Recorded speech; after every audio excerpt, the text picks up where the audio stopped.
திராவிட முன்னேற்ற கழகத்தின் நிர்வாகிகளே,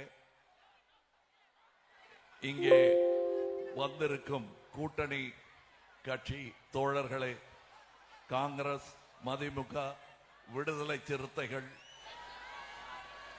இந்திய கம்யூனிஸ்ட், மார்க்சிஸ்ட் கம்யூனிஸ்ட், கொங்கு மக்கள் கட்சி, இந்திய யூனியன் முஸ்லிம் லீக் மற்றும் அமைதியாக இந்த ஊர்வலத்தை முன்னின்று நடத்தி கொண்டிருக்கும் எங்கள் தொண்டர்கள், மக்கள் நீதி மையத்தின் தொண்டர்கள், அவர்களுக்கும் என் நன்றி உரித்தாகும்.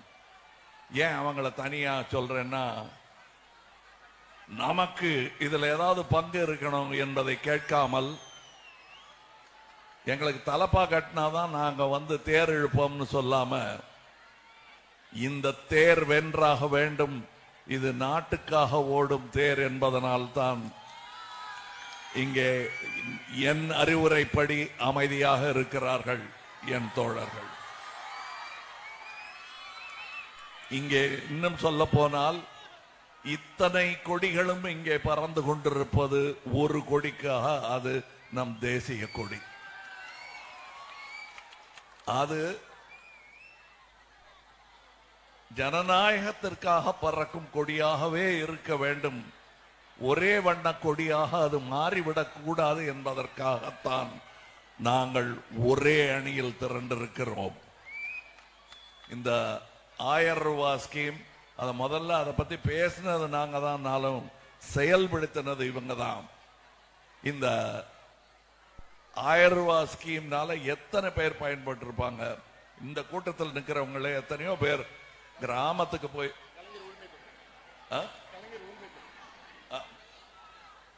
அது அது அது வந்து இந்த 1000 ரூபாய் எல்லாருக்கும் உண்டு என்று கொடுத்ததனால், ஸ்டாலின் அவர்கள் கொடுத்ததனால் எத்தனை தாய்மார்கள், நான் என் சொந்த ஊருக்கு போய் ரொம்ப நாள் ஆச்சு, ஆனா யார்கிட்ட போய் பணம் கேட்கறது தெரியல. ஏற்கனவே சிக்கனமாக நடத்திக்கிட்டு இருக்கேன் குடும்பத்தை அப்படின்னு நினைச்சவங்க, அல்லது பேர பிள்ளைக்கு சைக்கிள் வாங்கி கொடுக்கணும் அப்படின்னு நினைச்சவங்க, அவங்களுடைய சின்ன சின்ன கனவுகள் எல்லாம் நிறைவேறுகிறது. கலைஞரின் உறுதி திட்டம் போன்றவைகள். இதுல என்னமோ திராவிட மாடல்ல கிண்டல் அடிக்கிறாங்க. நான் சொல்லுகிறேன், இப்பொழுது மதிய உணவு திட்டமாக இருந்ததை காலை உணவாகவும் மாற்றி, தம்பி நல்லா சாப்பிடு, நல்லா படி என்று சொல்வதற்கு ஒரு முதல்வர் இருக்கிறார். இந்தியாவின் முதல்வர்களில் அவர் முதல்வர் என்றால் அது மிக இல்லை. அது ஏன் சொல்றேன்னா, இதை செய்த எந்த முதல்வருக்கும் பாராட்டு உரித்தாகும். இதை நீங்களும் செஞ்சீங்கன்னா உங்களுக்கு பாராட்டுவோம். ஆனா இது திராவிட மாடல், நான் செய்ய மாட்டேன்னு குஜராத்திலே உட்கார்ந்து இருக்க வேண்டியிருக்கும். நீங்க குஜராத் மாடல் நல்லா நடந்துருந்ததுன்னா, ஏன் அங்க இருந்து வடநாட்டில இருந்து, பீகார்ல இருந்து, யூபியில இருந்தெல்லாம் இங்க வேலைக்கு வர்றாங்க? வந்தாரை வாழ வைக்கும் தமிழகம். ஆனால் எங்களையும் வாழ வைக்கணும். நீங்க நாங்க 1 ரூபா வரி செலுத்தினா 29 பைசா தான் திருப்பி கொடுத்தா, சரி அந்த ஒரு தம்பி பொழைச்சிட்டு போறான்னு எத்தனை நாள் தான் காத்துட்டு இருக்கிறது? சரி, இங்க 1000 ரூபாய் திட்டம் ஒவ்வொருத்தருக்கும் இல்லத்தரசிகளுக்கும் கொடுக்கிறோம். அங்க ஒரே ஆளுக்கு 1000 கோடி கொடுக்கறாங்க.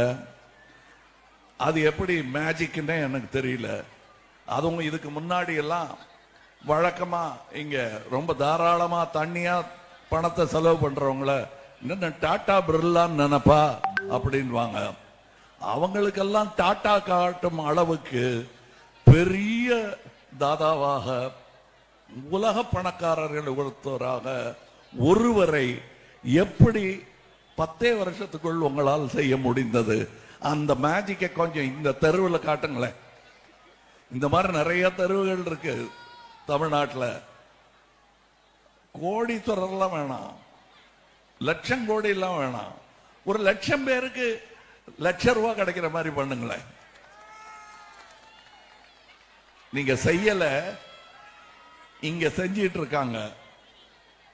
இதத்தான் நான் சொல்றேன். இங்க ஃப்ரீ பஸ் பாஸ் கொடுக்கறாங்க. இந்த திட்டம் இந்தியா பூரா வந்ததுன்னா உலகத்தை திரும்பி பார்க்க வைக்கும் இந்தியா. இப்பொழுது தமிழகத்தை திரும்பி பார்த்தே ஆக வேண்டும். இந்த திட்டத்தை நீங்கள் எல்லா மாநிலங்களிலும் இந்தியாவில் நடத்தி காட்டினால் எப்படி இருக்கும்? இது ஒன்றிய அரசுக்கு புரிய மாட்டேங்குது. காரணம், அவங்க யாரோடும் ஒன்றாத அரசு. அதுதான் உண்மை. ஒன்றிய அரசு நம்ம தான் சொல்லிட்டு இருக்கோம். அப்படி சொன்னாலும் கோபம் வருது அவங்களுக்கு. ஆனால் கரெக்டா சொல்லணும்னா அவங்க யாரோடும் ஒன்றாத அரசு. ஏதாவது கேள்வி கேட்டு இந்த மாதிரி நடக்கலைங்களே, காஷ்மீர் இப்படி இருக்க, எங்க கடற்கரை அந்த பக்கம் போனா எங்க மீனவர்கள் எல்லாம் கைது பண்றாங்களே அப்படின்னு கேட்டா அதுக்கு எல்லாம் நேரு தான் காரணம். நேர நேருவுக்கு போயிடுவாங்க. நேரு என்ன செய்தார் என்பதை இந்த புது தலைமுறை மறந்திருக்கலாம். என் தலைமுறையினர், இவர் தலைமுறையினர்லாம் மறக்கல. தன்னுடைய மொத்த சொத்தையும் நாட்டுக்காக எழுதி கொடுத்து விட்டு 16 வருஷம் ஜெயில இருந்தாரு. இங்க ஏர்போர்ட், துறைமுகம் எல்லாம் எழுதி கொடுக்கப்படுகிறது. அதெல்லாம் உங்களுது. நேரு அவர்கள் தனதை எழுதி கொடுத்தார். இங்கே இவர்கள் நமதை எழுதி கொடுத்திருக்கிறார்கள். இதுதான் இந்த அரசுக்கும் அந்த அரசுக்கும் உள்ள வித்தியாசம். இங்கே இல்லத்தரசிகளுக்கெல்லாம் 1000 ரூபாய் கொடுக்கிறார்கள். அங்கே ஒரே ஆளுக்கு 1000 கோடி அள்ளி கொடுக்கிறாங்க. இவங்களுக்கு வர்ற இந்த எலக்டோரல் பாண்ட், அந்த வார்த்தையை சொல்லலாமா கூடாதாங்கிறது தெரியல. ஏன்னா வெளிநாட்டிலாம் ரொம்ப பிரபலங்க. உலக மகா ஊழல் அப்படின்னு சொல்லிட்டு இருக்காங்க. அரசியல்ல ஊழல் இந்தியாவில் இல்லாம இருந்ததில்லை. ஆனா இந்த அளவுக்கு உலக தரத்தில் ஊழல் செய்தவர்கள் என்பதை நான் சொல்லலைங்க, உலக ரிப்போர்ட்டுகள் சொல்லிக் கொண்டிருக்கின்றன. இப்ப பத்திரிகைகள் சொல்றாங்க, இவங்களுக்கு டொனேஷன் கொடுக்கிறவங்க ஒன்று ஈடியை அனுப்பி மிரட்டி வாங்கினது, இல்லை அனுப்புவோம் என்று சொல்லி வாங்கியது, அப்படியும் மசியலைன்னா உள்ள தள்ளுவேன்னு பயமுறுத்தி வாங்கினது. இப்படியாத்தான் இருக்கிறது. இதையும் நான் சொல்லவில்லை. இந்த வண்டியில் இவருக்கு பிரச்சாரம் செய்கிறேன் என்பதனால் சொல்லவில்லை. இது பத்திரிகைகள் சொல்கின்றன. பத்திரிகைகள் சொல்கின்றன. ஒரு கம்பெனிக்கு 100 ரூபாய் மொத்த வருமானம்னா அவங்க கொடுத்த நன்கொடை எப்படி 200 ரூபாயா இருக்க முடியும்? சாரி, நான் ரூபான்னு சொன்னதும் நீங்க உங்க பைய தடவை பார்த்துக்கங்க. இதெல்லாம் 1 ரூபா 2 ரூபா. நான் சொல்றது லட்சம் கோடிகள், 1000 கோடிகள் அப்படி இருக்குது. இதெல்லாம் யார் பணம்னு நினைக்கிறீங்க? உங்க பணம். 5000 ரூபாய்க்காக உங்கள் நிலத்தை குத்தகைக்கு விட்டால் 5 வருஷம் ஒன்னும் பேச முடியாது. நீங்க அதை ஞாபகம் வச்சுங்க. நாளை நமதாக வேண்டும் என்றால் நல்லதை நாம் தான் செய்ய வேண்டும். இதை நீங்கள் மறந்து விடாதீர்கள். உதயசூரியன் சின்னம் என்பது இப்பொழுதுக்கு நமக்கு விடிய அதுதான் சின்னமாக இருக்கிறது. அதனால் தான் நான் இங்கே வந்திருக்கிறேன்.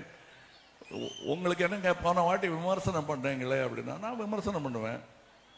சட்ட காலர் சரியா இல்லைங்கன்னு இவரை விமர்சனம் பண்ணுவேன்.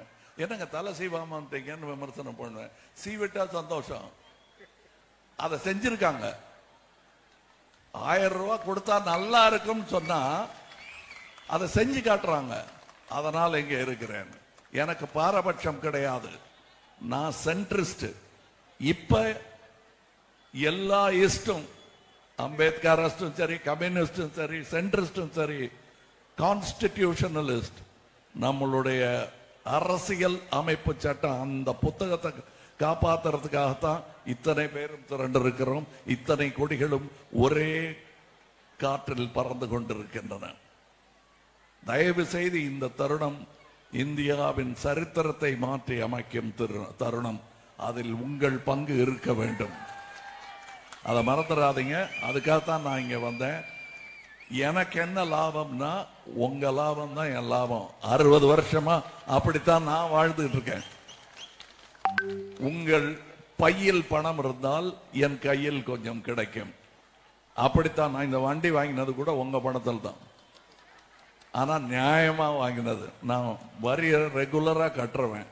அதனாலதான் நான் எந்த அரசை பார்த்தோம் தைரியமாக கேள்வி கேட்க முடிகிறது. இப்பொழுதும் நான் ஒன்றாத அரசை ஒன்றி வாருங்கள் ஜனநாயகத்துடன் நின்றுதான் அழைக்கிறோமே தவிர எதிரிகளாக பாவிக்கவில்லை.